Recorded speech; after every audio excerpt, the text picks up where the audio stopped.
telling these tears going fall away, fall away. King C3 back with another interview on What Is Your Story? Who is our guest today? I am Mr. Dominic Piacentini, and I work here in the central office at the Rush Henrietta School District. Okay, are you ready? I am so ready to tell my story and to help you do your story, which is you're creating as we speak. Okay, cue the intro.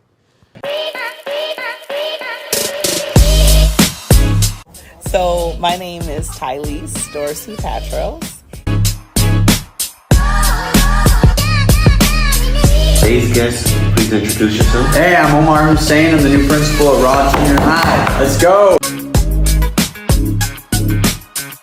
Here with Christian Cruz. and who am I here with today? Dr. Wendelman. This is Kimber. I'm one of the assistant principals at Roth Junior High. My name's Trisha Frenzy. I am Michelle. Who am I here with today? You are here with Dr. Mullen. My name's John Bryant. Is Kadisha Okudili, and I. Okay, so as we get into the main question I always ask is, what is your story? So what that means is, like, what is your story? Like, literally, what is your story? Tell us about how life brought you to who you are right now. That's a great question, and it's one I'm still figuring out as we speak. And actually, I've done a couple of guest appearances on podcasts the last couple of years, and I'm doing one this evening as well. But what I always tell people on these podcasts when they ask a similar question is, if you would have shown me a flash of my life, where it is right now, the things I do, how I spend my time, some of the parts of my personality, and shown that to me from 7, 8 years ago, I would have said you were crazy. I would have been really surprised at the way that my life has kind of turned out, or the path that I'm on. And so, my story is one, I've had great parents. I have a loving family. I'm the oldest sibling of 4 children. So I'm 41, and my youngest sibling is only 28, or about to be 28. So it's like a 14, 15-year difference. Same 2 parents, still married. We get together once, twice a week as a family. I have nieces and nephews, and it's great. I was an athlete when I was younger, and I was a coach's son, and so that was a big part of who I am. I spent a lot of time being a short guy playing basketball. I had to work really hard. I had to be in good shape. I spent a lot of time doing drills and always playing and getting better. Unfortunately, I got hurt pretty bad a couple times in high school and had some big surgeries. And my sports career as I knew it was over, but the lessons from my father about work ethic and putting time into your craft and being a team player still carried it with me throughout my life and have kind of shaped me as who I am. I went to school to be a teacher. The majority of my teaching career was in the RCSD in the city schools. I felt great as a part of that community. I had a lot of awesome opportunities to work with great staff, some great families, some amazing kids. And fast forward to where I am now in Rush Henrietta, it's been pretty cool. I even had a tenant, so now I do real estate too. I have rental properties, I'm a real estate agent. But I do it all. Consulting work, wellness stuff, I'm busy. But one of the cool stories is one of my former students from one of my first couple of years teaching, he was, I think, in 7th or 8th grade, and he's 30 years old now, maybe 31 now, actually ended up renting an apartment from me for a couple of years. And he was a great tenant. I was so proud of who he'd become. He's making good money. He's a good person, communicates really well, and was doing very well for himself. And so that was a really cool kind of like full circle moment where I was able to see a former kid who I taught in social studies class, coached in basketball, and then as a young man became a tenant, and then eventually a friend, and now we work out together and stuff like that, so it's been cool. I'm just here taking life one day at a time and seeing where the experiences take me. Okay. How do you define success? It's another thing I think would be different if you asked me from a couple years ago. So now I still think that, having monetary success, money is important, right? But more importantly, I would think would be the quality of life and the quality of experiences. Do I wake up every day pleased with who I am as a person? Am I impacting the world and others in a positive way? Am I enjoying what it is that I'm doing? And the money side of that is, am I doing things that make me happy and help others? But in doing so, am I allowing myself the freedoms to do the kinds of things in my free time that I want to do? And am I able to create enough income to have more free time? And so, would I say that I'm successful at the moment? I would say I've had some success. I would say that I'm working towards greater levels of success and sharing that with other people as well. Okay.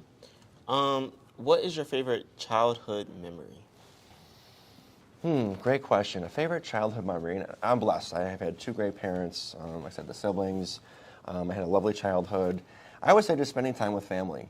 We grew up, didn't have a ton of money, but we always were together.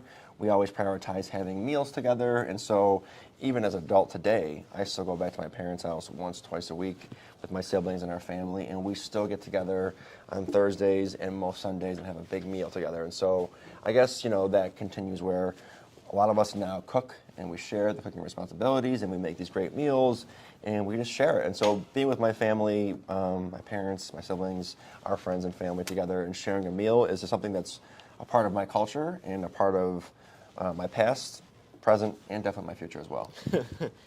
Okay. What are your long-term goals and aspirations? Yeah, so I shared a little bit. I obviously am an educator, so I work in the superintendent's office here in the district. But I also am a realtor, so I help people buy and sell their homes, which is a big process. It's one of the biggest choices of someone's life. And so I helped them do so hopefully in a way that they feel comfortable about. I have rental properties, so I have apartments that people rent. I want to gain more of those and gain more passive income. So this idea of income that's passive is income that you make without having to put a ton of effort in. And so my goal is always to work hard, but to also increase levels of income, some being active and some being passive.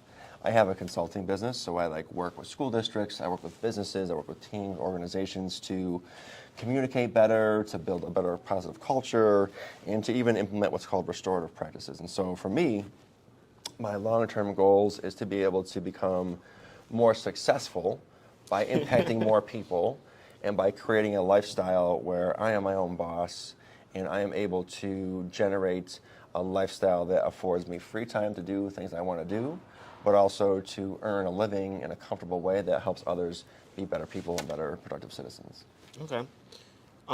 What is something you always wanted to try or learn or try? I have always wanted to try and learn lots of things, right? I'm always trying and learning new things all the time. But one thing that it's kind of on my mind, I'm not sure if I totally want to do it or not, but it's maybe an idea would be skydiving. Skydiving.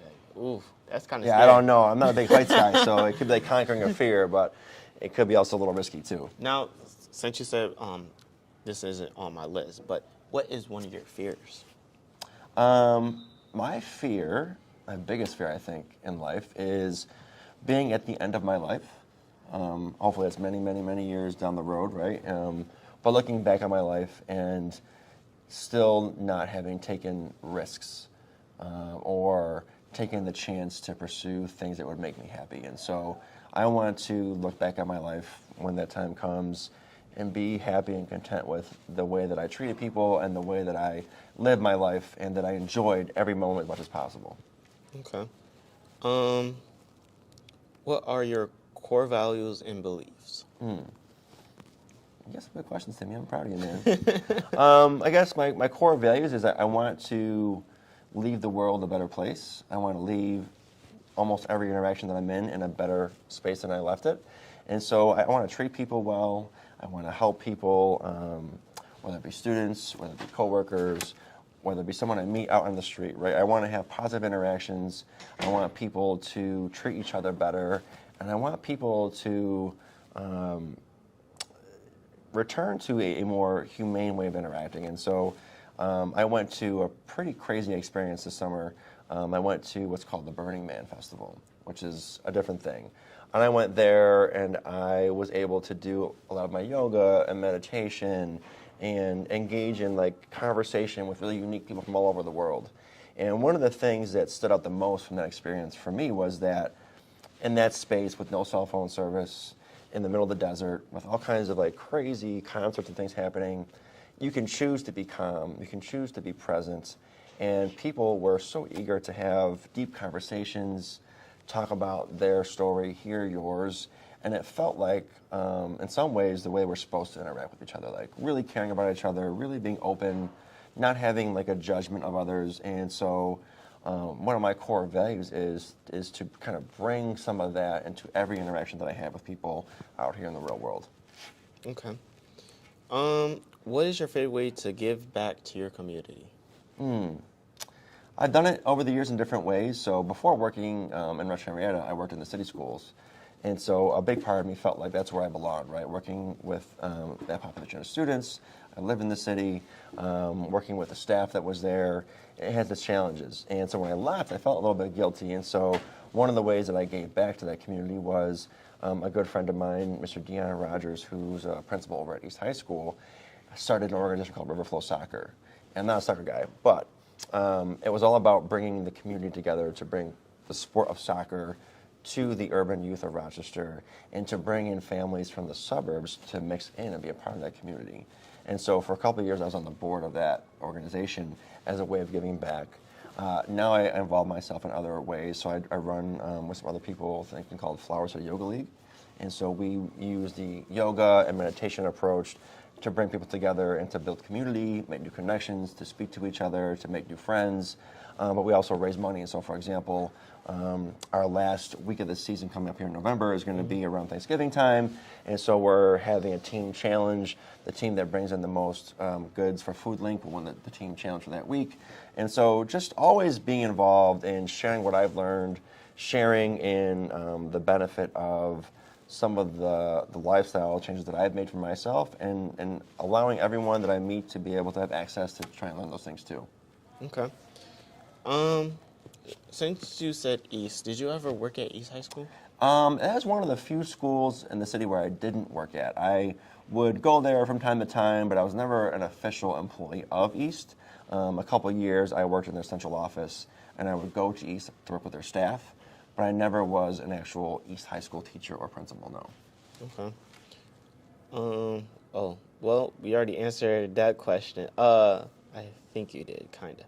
It says, what is your biggest fear and how did you overcome it? Well, I would say, I answered the one about my biggest fear now, but I would say when I was your age, and even into high school, one of my biggest fears was public speaking. And I was just really shy, and I didn't want to have to talk or give a presentation in front of my classmates. And I guess what helped me overcome that was becoming a teacher, where I was up in front of kids, talking and public speaking all the time. And then eventually, I moved into a different role, and I was teaching teachers. And so now I was teaching people who were my age or even older. And that helped me get comfortable being in front of people and speaking. And then now I got to the point where I speak in front of 30, 40, 50, 100, 150, 200 people at a time and do trainings and give speeches, and I'm pretty comfortable in that role. And so I guess the way I overcame it was facing it head on and then putting myself into situations where I had to face being uncomfortable. And what I found in my life is that typically on the other side of discomfort is the reward. And so if you put yourself in situations where you're forced to grow and to challenge yourself, just beyond that, there is some benefit to that. Okay. What is the most important lesson you learned in life so far? The most important lesson I have learned in life so far is one that I keep learning and relearning in new ways over and over again, is just being present in the very moment. And that means that the past is already over and we can't change it. We can learn from it. The future hasn't come yet and we can't impact that in the moment. All we have is this very second right now. And so that is a way to kind of release some control and turn things over to a higher power and just be grateful to be here and to be living in this very second and this very moment. And one of the lines I tell myself sometimes, a friend shared with me lately to kind of remind myself of that, is when I'm trying to be present, I tell myself, this breath is the one that matters most. And that's true every single time you take a breath. that one breath, that one moment in time is the entire universe and that moment for you, and is the most important time right now. I just say that like the present and past. I did say this in Dr. Mullen's episode. If y'all seen in episode 8, where you can also, editor, you can recap us. But I said that there was a quote that or it's a lyric actually. Kirk Franklin was saying in this song. He said, spiritual rapper, Kirk Franklin. Right. Yeah. So he said, you cannot be distracted by your right now that you forget your tomorrow. And like how you said, every breath is like, that's what another way of him saying like you cannot worry about what breath you already had before. Yep, exactly. Is not really your breath that happened in the past is what happened today, and then like you have to focus on your next breath, which is tomorrow. So I like how you said that. Thank you. What is your favorite way to relax and unwind? That's a tough question for someone like me. So people in my life lately are like always telling me like, you need to slow down. As I've shared, I have lots of jobs, right? And those aren't just jobs; those are passions as well. I love helping people achieve their dream of a home. I love helping people find a place to rent and live in. I love my consulting work. I love working in wellness. But my ways to wind down is just to spend time with family and friends, to have a good meal, maybe do a group meditation or some breath work. And I've been doing that lately by going to like wellness retreats. And so sometimes it's for a day or a weekend, but in local areas, whether the Finger Lakes or a nice little cabin somewhere, and getting off the cell phone, getting away from the emails, and just being present in the moment with who I am with in that retreat, receiving some of the teachings and experiences that people are offering. And then also I love to contribute my skills as well. And so leading a circle or doing breath work for people, and just being kind of disconnected and in community with others who kind of are seeking the same peace, I found to be a great way to relax for me as well. Okay. As you say wellness, I do want to say we do have our first sponsor. She is in our 10th episode. Her name is Khadijah Bryant /Okodili. Her app, ladies and gentlemen, this video that you are going to see right now as we take a break, kind of a break from our interview. So let's hear from our sponsor, and then after y'all see the video, we'll have a talk about what our sponsor is. So here is our sponsor video. So the video that was just played, I want to tell you about it because you can't see the video right now. My cousin, she's creating an app. It's called Daily Agape. And what it is another word for love that she says. And it's a relationship wellness. And so what I heard from her father, as y'all seen in the 9th episode, her father, he told me that the reason why she created the app is because she thought devices were a distraction. But she said to herself, like, what if I change how the perspective is? Instead of it being a distraction, it can be a helpful resource. Okay. So the app is called Daily Agape, like I said. Where What's Your Story is an amazing show that I had. Wait. Have you heard about this new app called Agape? Oh yeah, I heard about that. That was the app that I had interviewed my cousin with. Yeah. Agape is an app that helps you feel close to people you care about most. Every day it sends you personalized daily questions to spark meaningful conversations with your friends, family, or partner. Don't wait until it's too late to invest your relationships. Download Agape right now. Go ahead and download the app. Show them that you download the app. It's downloading right now. So get it right now while it's free. Also, when you have Agape, if you want a better service to upgrade to premium, it also counts as monthly. Go ahead and get it for free and I will see y'all. You and a spouse, family, friend, everybody, you can be able to have like it's like conversation starters and help y'all relationship improve. So if y'all want to, make sure y'all get the app now. So it's called Daily Agape again. I hope y'all seen the episode where I have a talk down with her. You are actually episode 11, so you're right after her. So we just number 11. So I was really excited about interviewing her. But this is a pre-recorded, so I haven't interviewed her yet. So it's going to happen Friday, that interview. Great. So let's get back into our interview instead of talking about our sponsor. What is something you're currently working on improving about yourself? Patience. And so I'll give you an example. Like I said, I have a business, right, with the consulting work. And right now I have a couple of potential clients that I've done some free work, then I kind of sample my services, and some other pieces that are in the works with some local companies and some local not-for-profits. And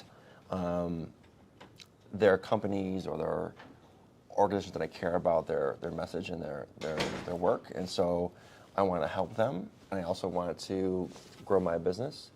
But I have to be patient and remind myself that they're also on a time schedule too, and that just because I'm eager to get started right away doesn't mean that they're ready to start right away.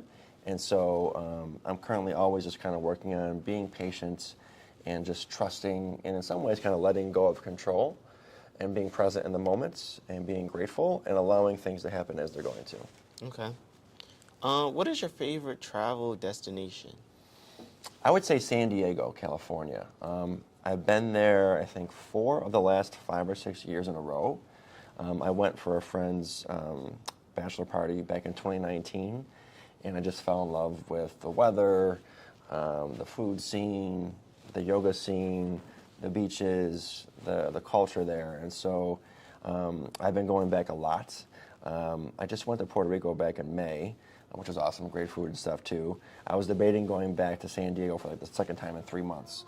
So I've been there a lot, and every time I go on vacation, I always wonder, am I going back to San Diego, or am I going to try somewhere else new this time? And so I love it there. I will be back soon. I'm not sure when, but the beaches of San Diego are calling my name for sure. Definitely, that sounds like a nice place to go. It is. What is your favorite quote or mantra? So my favorite quote is one from the Buddha, and it actually is a poster that I have in my, I call it my Zen den in my house, in a room where I have my meditation spot. And it's actually an inspiration for one of the tattoos on my forearm. And I'm going to not say it true to the word, but the message will be the same. And so the quote was along the lines of, you can light 1,000 candles from one lit candle, and the flame of the first candle will never be diminished. The same is true of sharing love, happiness, and joy with others. And so for me, that means that if we have this love to give, or we have this gratitude, or this peace and this joy to share, by sharing it, you're never going to get rid of it in yourself. You're only spreading it. And each time you spread it, someone else can do the same and create that effect. But it will never be diminished in you. And in some cases, sharing it even lights that flame even more. Okay. I want to ask you, how do you define love, the word love? That's a tough one, Timmy. One I'm not sure I want to answer here on camera at school. But I think, love can come in many forms, right? And I think in order to truly love other people, whether it's friends, a partner, or family, to be our best selves, we have to love ourselves. And so that can look different for other people, but I think it's being grateful for your opportunities, being grateful for the gifts that we all have that are different from someone else's gifts, being aware of our shortcomings or our difficulties, and being grateful for all of it. And being able to love yourself and be happy with yourself and be in love with life, really, right? And being in love with the moment and the present time allows us to have better relationships, better loving relationships to our community, our friends, our family, and our partners. Okay. How do you handle setbacks or failures? I used to, as a younger man, get pretty negative and be pretty upset when things didn't go my way, or perseverate on how things turned out if it wasn't how I wanted it to. But now I'm much more knowledgeable, much more experienced, much more mindful in my approach to life. And I often, not always, but often am better at being able to see a setback or a failure as an opportunity. And so each failure, each misstep is a chance to learn, a chance to grow. And having lived through some experiences, sometimes looking back, what I thought was a failure or an opportunity that I missed turned out to be a blessing, because if X didn't happen, then Y over here couldn't have happened. And so being able to step back and to trust that things are always working out in our highest and best favor, and living in a way that represents that is a way that I tend to try and work through challenging situations now. Okay. What is your favorite way to express your creativity? You know, I used to be a drawer, right? When I was a kid, I would sketch. I would draw sports players and different things on like little pieces of computer paper and a number 2 pencil. And just recently, a couple years ago, I actually started getting back into it again for the first time in many, many years. And a friend at the time had gifted me for my birthday my first ever like sketching charcoal pencils and a sketchbook with real paper for drawing. And lately now I've been taking time when I can, probably not as much as I would like to, but to just draw and to sketch. And I find myself relaxed. I find myself being able to kind of be present in the moment and block out everything else and just kind of be there with the pen, the paper, and the pencil, and to create an image. And so as far as artistically, that's one of my ways of expressing creativity. I would also say that I'm a cook. I also had a restaurant back in the day. I was a chef and I had my own business. And so I still cook and share my food with people today, and I love being able to express my creativity by sharing my food. I would say I also love to cook. Like, that's another thing about me, is like, I like cooking, but my mom, she doesn't like cooking. She hates cooking. What's the last thing you made? Last thing I made lately was breakfast. Don't tell me cereal. No. No toast. No. You made something good. What'd you make? I make like eggs, sausage, waffles, bacon, and stuff like that. Okay, so, cool. My real big dish that I normally make, like for dinner, Alfredo. I love some Alfredo. Okay. It don't matter if it's chicken Alfredo, shrimp Alfredo. I love Alfredo. Some Alfredo. Yeah. All right. So, as we come to an end to the show, ladies and gentlemen, I'm proud. I want you to actually, because I was about to say it, I was going to try. Can you actually tell us how we pronounce your last name? Yeah, so it's Piacentini. So the CE sound in Italian is like a CH sound. So Piacentini. Piacentini. My man, you got it. Okay. Ladies and gentlemen, Mr. Dominic Piacentini. Mr. Pete. Mr. Pete, that's what we mainly call him. So, as we end, ladies and gentlemen, we are so close to our 500 subscriber goal. Last time I checked, we were at 446 subscribers. Hit that subscribe button. Hit that subscribe button. Make sure you like, comment. Let's get this video to, what should the like goal be? What's it usually at? This is going to be the first time we ever did a like goal. 250. 250. Let's get to 250 likes.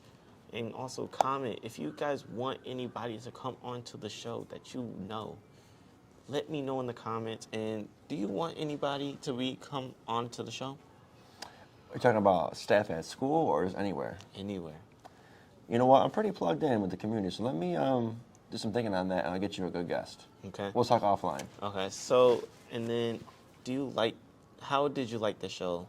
I would say the best part of the show for me, Timmy, is seeing you doing your thing and to see the way that you are navigating this process and being passionate about it. I've been so impressed.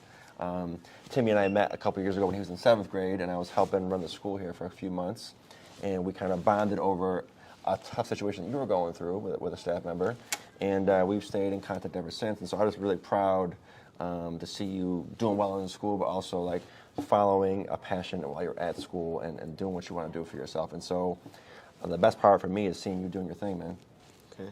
Normally what I do as I end the show, the episode, is like have our guests leave us a quote, a message to the people. I would say, man, I've said these two things already, but I'll reiterate them. So I would say, if you're ever feeling stressed or find yourself thinking negatively about yourself, about someone else, or about your circumstances, just pause, stop that pattern of negative thinking, take a few breaths. If you can, close your eyes, even just for 10 seconds, right? You can rub your fingers together and just be super aware of your fingers touching themselves, and just tell yourself, this breath is the one that matters most. And I can't promise it'll solve your problem, but I can promise the more you do that, the better you feel, and you'll have less of a negative reaction when things don't go your way. And so if we can be more present, more mindful, it's a good step. Okay. Let them know for the final time, what show are you currently on?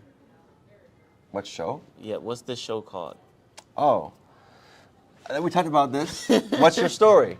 Yeah. It's my story, it's your story, but what's your story next? Right. That's what I always, even if I email somebody and I let them know, I tell them, your story is very important. So that's why I like to get people's stories. I love that. We all have our own stories, and we all have stories to share and things in common and things to learn from each other. So not only am I proud of you for what you're doing, but it's really a cool topic that you're exploring with people. So thank you. I'm proud of you, brother. Thank you. I'm King T3, and I'll see y'all next week with another episode of What's Your Story? And keep your story alive. That's all I got to say. And I'll see you on the next one. Nice job, man.